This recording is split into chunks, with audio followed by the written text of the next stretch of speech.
Au temps d'Assuérus, roi de Perse, les Juifs qui avaient été emmenés en captivité à Babylone s'étaient répandus dans toutes les provinces de l'Est. Prosternez-vous devant lui!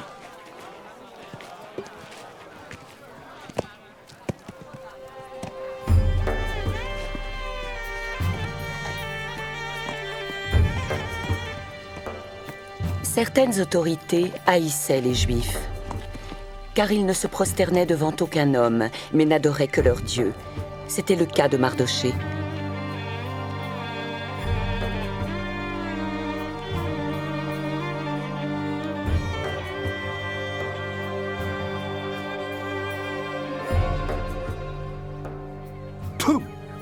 Ô roi, noble membre de cette cour, Le roi se fiait au conseil de ses princes et de ses sages, car c'étaient des temps dangereux.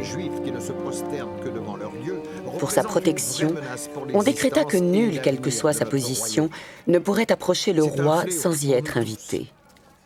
Il faut trouver une solution. Ils sont déloyaux à tes ordres et aux décrets de cette cour. Ils ne se prosternent que devant leur Dieu, ils le tiennent en plus haute estime. La 3e année de son règne, on conseilla à Assuérus de divorcer de la reine Vashti.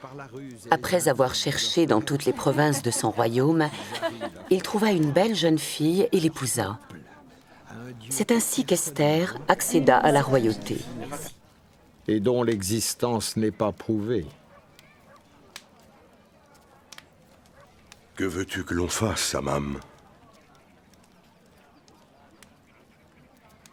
S'il plaît au roi, qu'on fasse écrire que tous les Juifs soient détruits. Le roi ne savait pas que sa nouvelle reine, Esther, était juive.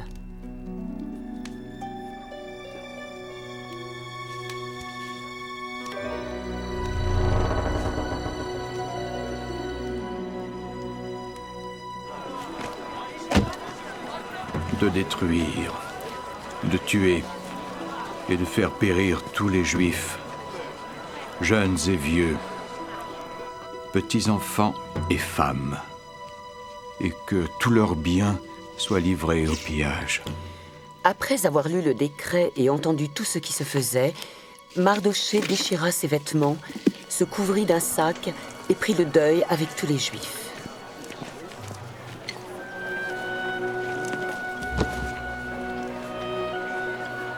C'est une gentille petite fille. Elle ne veut pas causer d'ennui.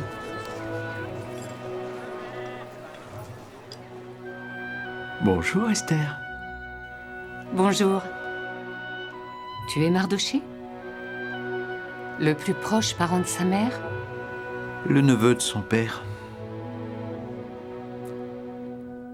Esther est ma cousine.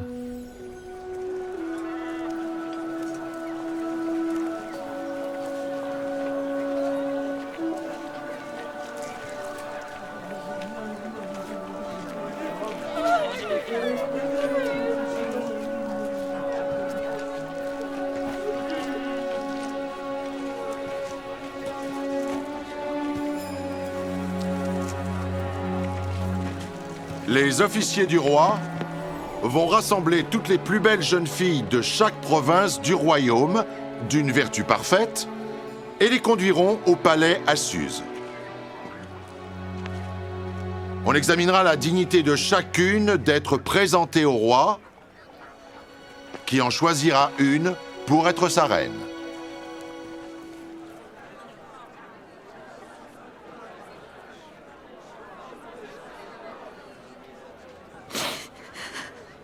Esther, le temps passe trop vite. Je t'aime, Mardochée. Tu as été un bon père pour moi. Tu vas me manquer. Je te chercherai souvent derrière la grille. Et j'y serai à t'attendre.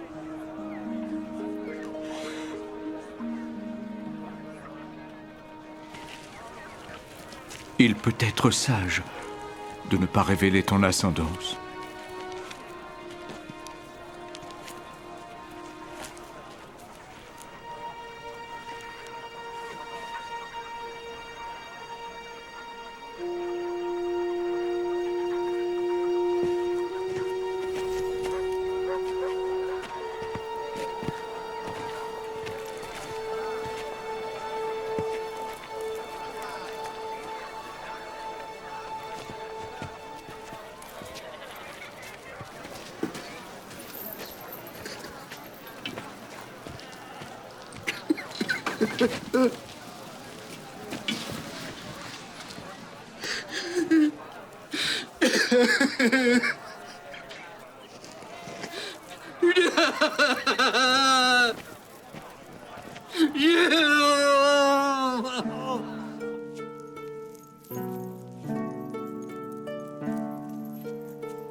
Un homme.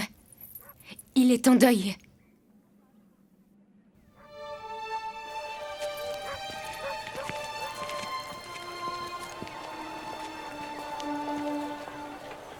Il semble si triste.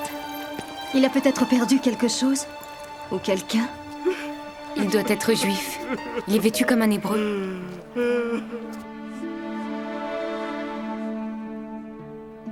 Sois discret, Attaque, et va voir ce que veut cet homme.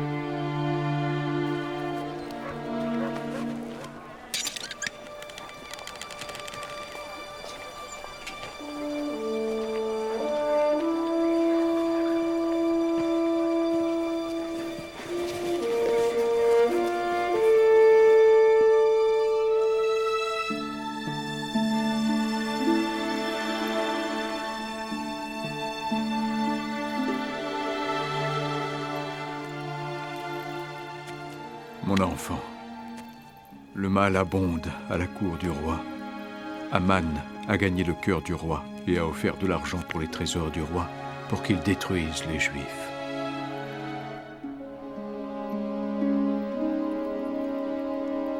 Voici le décret qui a été publié à Suse, ordonnant de nous détruire.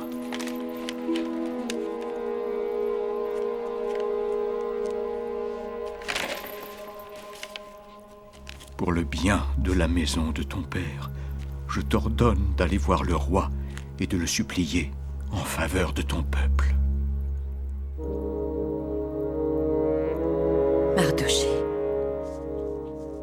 ne te rends-tu pas compte de ce que tu me demandes? Tous les serviteurs du roi et le peuple des provinces du roi savent que de ceux qui entrent chez le roi dans la cour intérieure sans avoir été appelés, seul a la vie sauve, celui à qui le roi tend le sceptre d'or. Et moi, je n'ai point été appelée auprès du roi depuis maintenant 30 jours.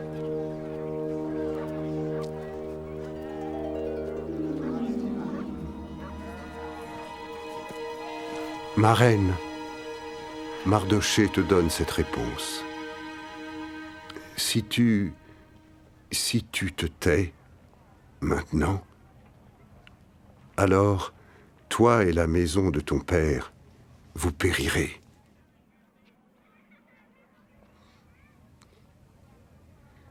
Que veut-il dire par la maison de ton père? Et est-ce tout? Non. Il a dit aussi, qui sait, si ce n'est pas pour un temps comme celui-ci, que tu es parvenu à la royauté.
Tu as été un bon père pour moi.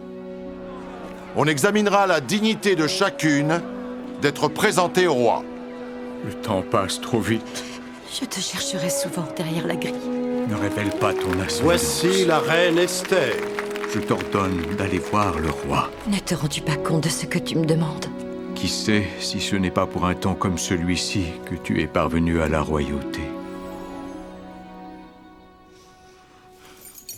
Attaque!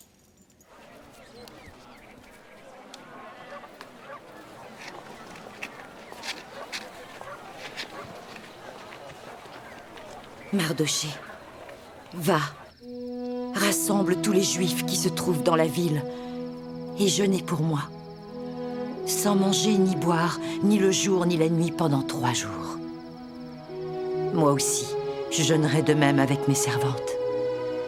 Puis j'entrerai chez le roi, et cela malgré la loi qui l'interdit. Et si je dois périr, je périrai.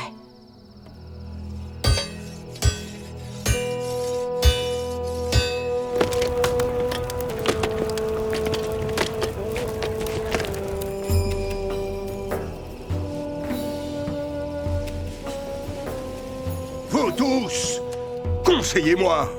Soutenez-vous, soyez unis.